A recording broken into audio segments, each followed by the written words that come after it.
story, and I love dots, so there's a lot to love about tonight, isn't there? Centuries ago, a peasant teenage girl, single, anonymous, nobody knew her, wasn't famous for anything that we know of, and yet she uttered 8 words that changed the world. The 8 words that she uttered that changed the world are the same 8 words that you and I can utter to change the world we live in. Especially if we utter these words in response to what God wants us to do to help with Christ-centered transformation ministries for men and women that struggle with addiction. As I speak tonight, there are at least 3 other ministries like this that are celebrating, 2 of them getting ready to open, and 1 of them already open. Victory Center in Center Ridge, a co-ed facility that is a part of a larger ministry of 20 facilities across the country, are having an event tonight. Hope Dealers in Guy, that hopes to open in just a few days, is celebrating their vision casting meeting. Then one of the most exciting things for me these past few months has been working with a group in Senatobia, Mississippi, where tonight they're having a soup and cornbread event to help kick off what they're doing. There are a lot of things that excite me about this Mississippi event, one of which is that those counties are heavily populated both with white people and black people. It will be a major breakthrough to see a group of black people and white people working well together to further the cause of Christ.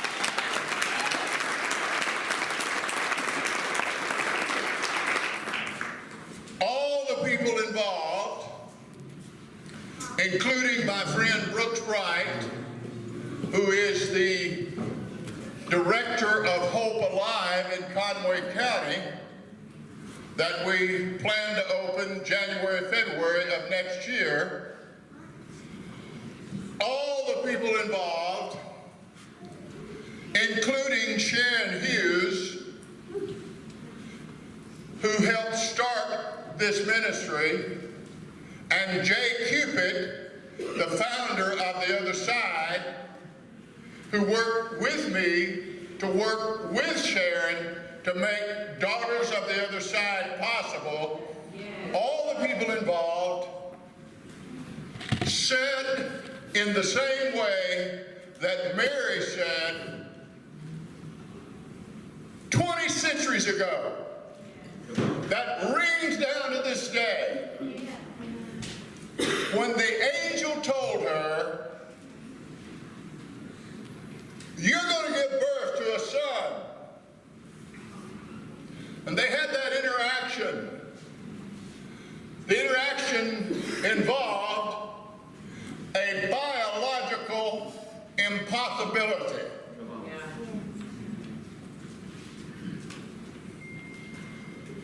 You can't get pregnant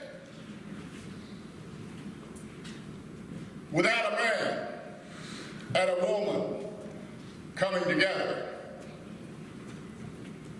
unless an angel says God is going to make it happen. Come on, come on, right. Mary did what any woman would do. How's that going to happen? Gabriel explained the birds and bees, heaven style, to her. I mean, God invented the birds and bees, so he can do it any way he wants to, right?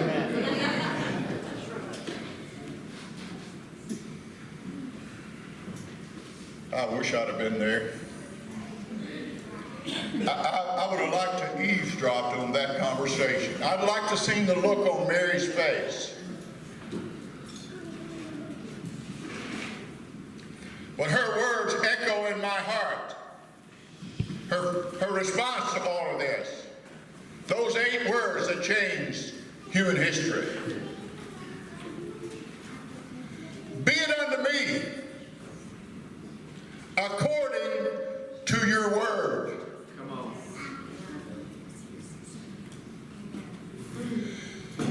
If enough of God's people Come on. will hear the voice of heaven Come on. and look on the fields that are white unto harvest with broken people who need to be rescued, redeemed, restored, so they can become warriors for Christ. If enough of God's people Come on. will hear, God is calling. Let's rescue the perishing. Come on.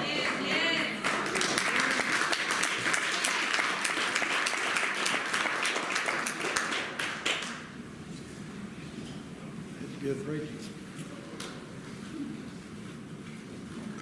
About 3 or 4 years after I, along with a handful of other people, started what is called Renewal Ranch, a men's facility just across the Arkansas River, Toadsuck, about outside of Conway.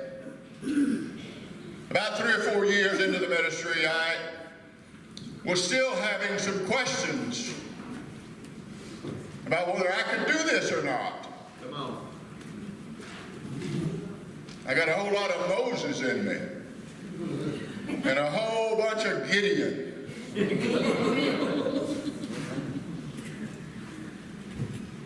Because I still don't understand, cannot comprehend. I'm just as surprised as Mary was. How can this be?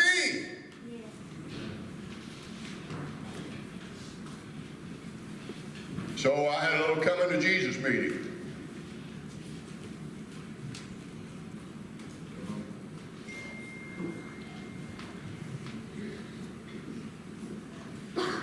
He said, have I called you to do this?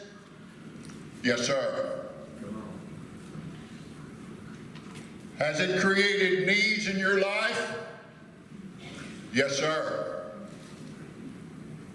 Do you think I can meet those needs? Come on. Yes, sir. Amen. Are you tired of making excuses about why you can't do this? Yes, sir.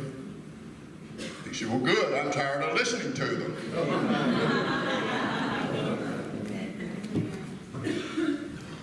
Are you sure that I can meet the needs that is created in your life for you to do this ministry? Yes, sir. And he said, get your checkbook out.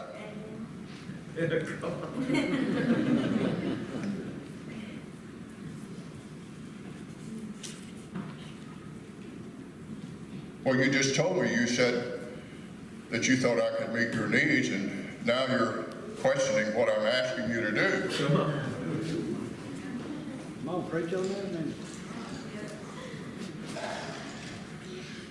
He said, get your checkbook out. And when you do what I'm asking you to do, I will bless you and your ministry financially in ways you can't possibly imagine. Amen.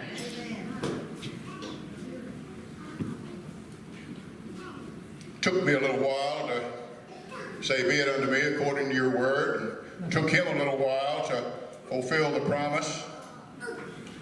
But I stand before you tonight as one of the most blessed men on the planet. I love what I do. I do.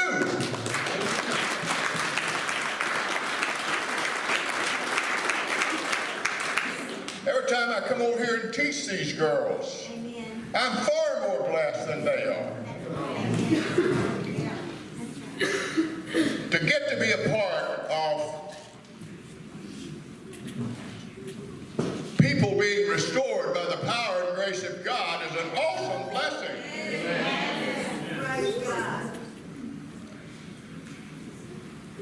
God said, if you do this, I'll bless you in your ministry.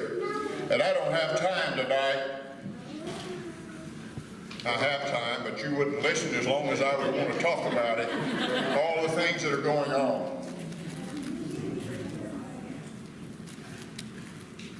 I think in the last 4 or 5 years, Jay Cupid, Sharon Hughes, Larry Dana Ward, all of us together and others, Terry Webb, Michael Anders, Michael Robinson, James Horton, Judy Burton, all of us together have opened around 12 facilities.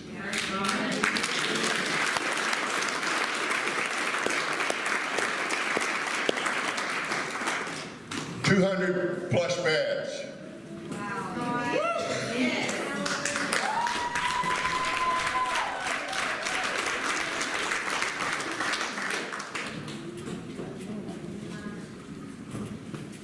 And we're just getting started.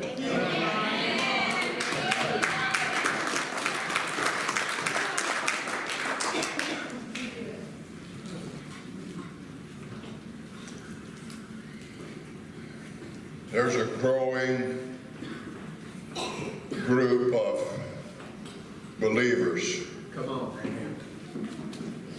that are deciding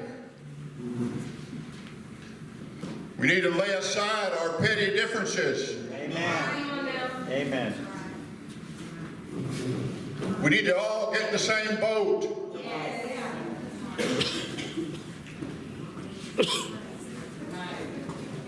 Work together. Together, we can make a difference.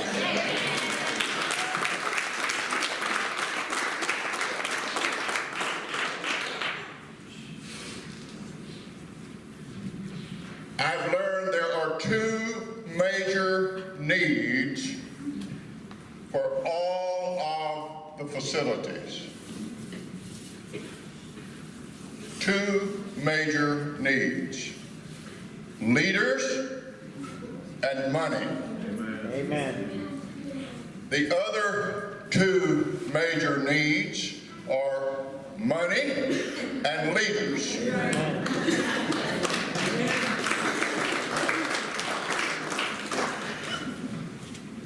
So as we close, as we get closer to closing, please consider giving generously. Where your treasure is, there will your heart be also.